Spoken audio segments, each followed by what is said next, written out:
True Deadpool fans caught all the Easter eggs in Wade Wilson's recent escapades of being a badass and a goof. From big moments to next to unnoticeable nods, we got all the secrets, hints, and shoutouts that the most devoted fans know. Do you think you caught them all? Let's dive in and find out. Stay tuned until the end if you want to find out if Deadpool is going to save Wolverine and what Easter egg may have revealed that hidden secret. Before we get going, hit subscribe. You'll be the first one in the know on all of our new Screen Rant content. Let me talk to the kid.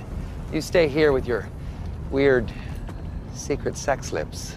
Our anti-hero is notorious for dropping jokes any chance he gets. Normally, he takes aim at the DCEU, but this time around it seems like his guns are aimed in a different direction, at the MCU. With the release of Infinity War just weeks before, we're guessing Reynolds decided to throw some digs their way. To start, Wade calls Brolin Thanos right off the bat. Next, he takes another dig at Cable by calling his arm the Winter Soldier arm. But let's be real, Cable can't remove his arm like Bucky Barnes can. Of course, this wasn't where Wade Wilson was about to stop. He made his best joke when he pointed towards the creators themselves. Domino is the only black female actor in Deadpool 2, with similarities to Black Widow, so DP begins calling Domino the Black Widow. It is also a jab of giving white actors roles with the title Black in them. In another instance, Deadpool calms Juggernaut by referencing the overdone joke in Age of Ultron by saying, "The sun is getting real low, big guy." Remember that one?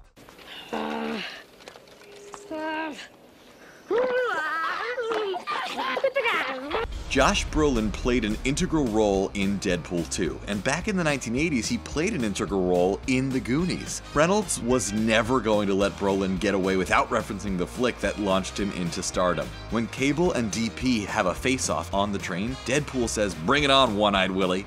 One-Eyed Willie was the captain of the pirate ship in Goonies. The second reference comes when Wade waits with Blind Al for his legs to grow back. He is wearing the same shirt that Jeff Cohen, who played Chuck in Goonies, always wore. Chuck would perform a belly dance called the Truffle Shuffle. Wade instead did a leg move a la Sharon Stone from Basic Instinct, showing us all a little more than we asked for. The kid introduced in Deadpool 2 plays the mutant Firefist, aka Rusty Collins. Fans have been pondering where exactly his origins lie, but the true fans know this Rusty Collins is a possible mashup of various Marvel references. Rusty in this film is nothing like the original Rusty from the comics X Factor #1. However, he does resemble Johnny, a character who appeared in Deadpool number 58.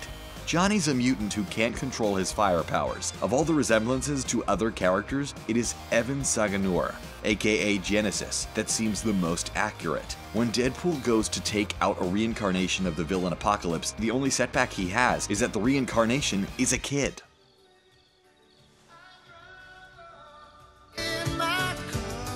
We all remember that iconic image of John Cusack holding a boombox high above his head as he tried to make amends with Iona Sky in Say Anything. And if you've never seen the film, you've probably at least watched some version of that scene. When Deadpool realizes he needs to make up to Colossus, he shows up blasting In Your Eyes from his cell phone with a photo of a boombox on a screen in epic 80s romantic comedy style. In Say Anything, the characters finally get back together. And in Deadpool 2, Wade and Colossus fight in the final battle together. If Ryan Reynolds didn't drop some Easter eggs for his home country of Canada, would it even be a Deadpool film? Weasel, also a Canadian, drops one joke that got fans laughing. Superman coming to Earth like an American coming to Canada. Another Canada high five was an ad on the top of Dopinder's taxi that showed Alpha Flight advertised as an airline. The Alpha Flight team was introduced as a Canadian superhero team meant to take down Wolverine, a fact only committed Deadpool fans would have picked up on. More and more fans worry about Disney's takeover of the film industry. Obviously, Wade couldn't help but make some jokes to lighten up the Disney tension. First off, he lights up a cigarette twice in the film, an action that Disney never allows in their movies. Wade later mentions Bambi and The Lion King in conjunction with Saw 7, as he speaks about family members being taken out at the beginning of films. For lack of better words, Bambi's mom was taken out in one of the most heart-wrenching moments in cinema history. Stan Lee is making cameo appearances outside of the MCU, and hardcore Deadpool fans know why. Stan Lee is known for his art and creativity, but history has unfolded to reveal Lee as the main influence in all things Marvel. He shaped the landscape for all their superheroes that grace the silver screen. So it's actually odd he doesn't make a physical appearance in Deadpool 2. He's referenced twice though, and fans speculate his non-physical appearance could be because of health struggles. It's Cable, 12 o'clock. New plan! Use all of your imaginary powers to stop Cable from killing that kid! Arguably the funniest scene in the film is when the X-Force parachutes out of the plane to surprise the prison convoy. With Deadpool's luck, the wind is horrific, resulting in almost the entire team's deaths. This is actually a reference from a 2001 comic, X-Force number 116, when Peter Milligan and Mike Allred took over and started a brand new X-Force with reality stars who also fought crime. The leader of this group was Zeitgeist. In Deadpool 2, Zeitgeist even has the number 116 tattooed on his shoulder, telling the audience about his death before it even happened. Stop! Why did you say that name? It's his mother's name! Deadpool is not hiding the secret of wanting to be Batman. A few Easter eggs hidden throughout reveal his desire even more. Did you catch them all? First off, when Wade comes home late, he says he got in a fight with a costumed guy, and the fight only stopped when they realized both their mother's names was Martha. During an intense action sequence, Deadpool hits Cable and shouts out, "I'm Batman," while taking on a victory pose. It may be quick, but we couldn't help but laugh. Who is Irene Merriweather? Yes, she was the reporter who was covering Deadpool's awful X-Men training, but she also goes way back with Wade. In Fabian Nicieza's Cable and Deadpool, Cable called on Irene to come help him manage his new nation called Providence, the floating city. While she was there, Deadpool fell in love with her. Instead, they became friends, and DP saved her when Cable's nation was taken by marauders. Later, Deadpool was forced to kill her by Strife, Cable's evil clone. But she's back in Deadpool 2, so maybe they can start with a clean slate. So Cable has traveled back in time to kill Russell before he kills his family in the future. With Deadpool on Russell's side, he tries to tell Cable in an attempt to stop him from becoming that killer. This exact type of plot was in the comic Uncanny X-Force by Rick Remender and Jerome Opena. A nod to the comic happens at the end of the film when DP gets covered in ashes from Russell's fire attacks. Deadpool's outfit matches the one in the comic during this scene. Join us.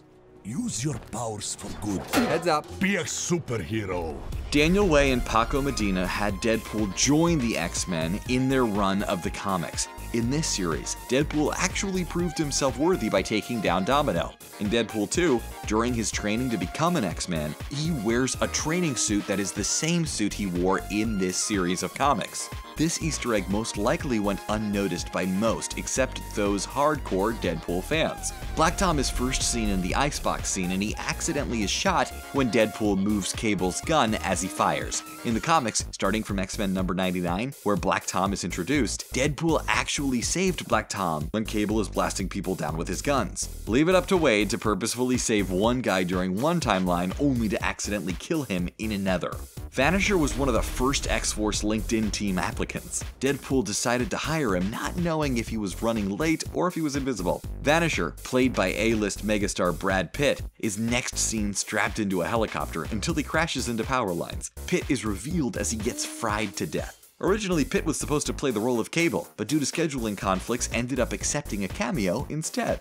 In 2017, there was a slew of allegations made against many men in Hollywood involving sexual assaults and abuse. Ridley Scott made the huge decision to reshoot all of Kevin Spacey's scenes after the accusations of his sexual assault passed. The actor who replaced Spacey in All the Money in the World was Christopher Plummer.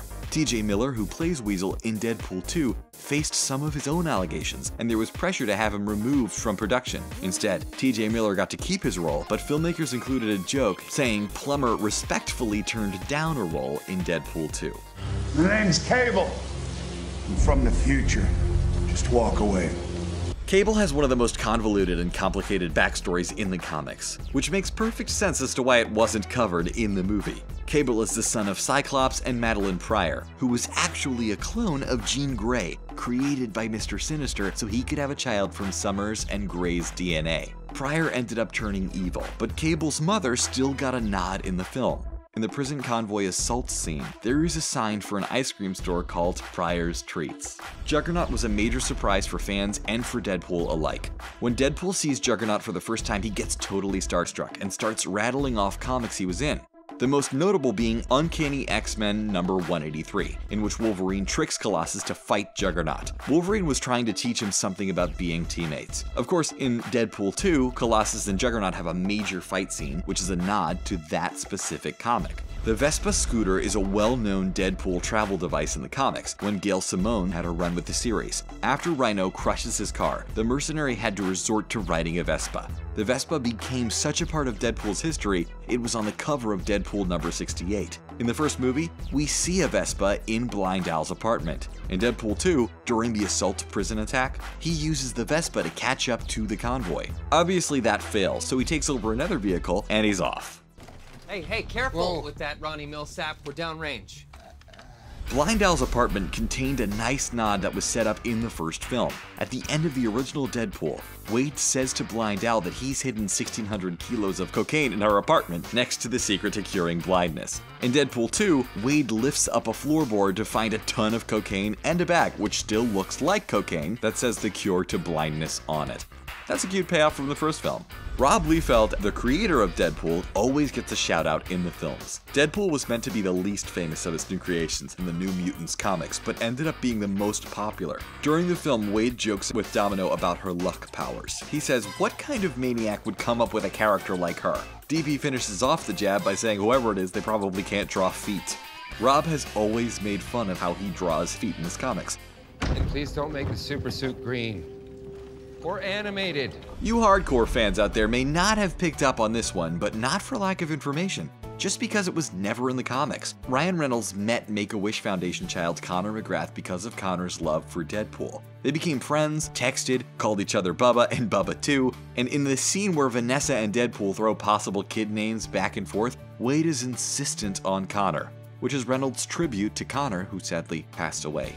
The foul-mouthed funny dude has a heart of gold. So by now we know that Wade has a little thing for musicals, but he has an even bigger thing for Barbra Streisand in the 1983 musical film Yentl, about a Jewish girl who dresses up as a boy for religious training. Throughout, Wade sings "Papa, can you hear me?" lyrics from the film, combining it with "Do you want to build a snowman?" lyrics from Frozen. Deadpool was poking fun at Disney as he thinks they stole the tune from his beloved film Yentl. No one steals from Streisand and DP's books. If you think Taylor Swift has nothing to do with Deadpool 2, then you are sorely wrong, my friend. After the opening where Wade has unsuccessfully tried to kill himself, Colossus brings him to the X-Men mansion. When Wade is chilling in Professor X's chair, he is wearing casual clothes. The t-shirt has some cats on it that you can barely make out, but if you look closely, it is Taylor Swift's cats, Meredith and Olivia. Ryan Reynolds and his wife, Blake Lively, are good friends with Swift in real life, and that is where the cute little nod fits into the action film. Now, prisoner 24601, your time is up and your parole's begun. Any musical theater fans out there? Well, surprise, surprise, Deadpool 2 is for you.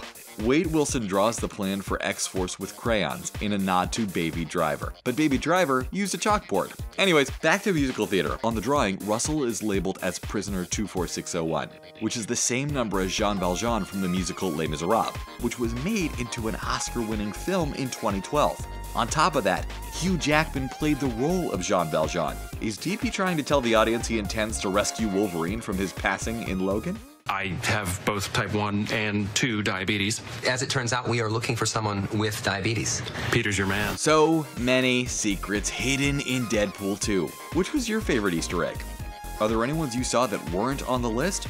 Let us know in the comments below. And remember to give us a like, share, and subscribe to be notified of all of Screen Rant's new and awesome videos. Thanks for watching.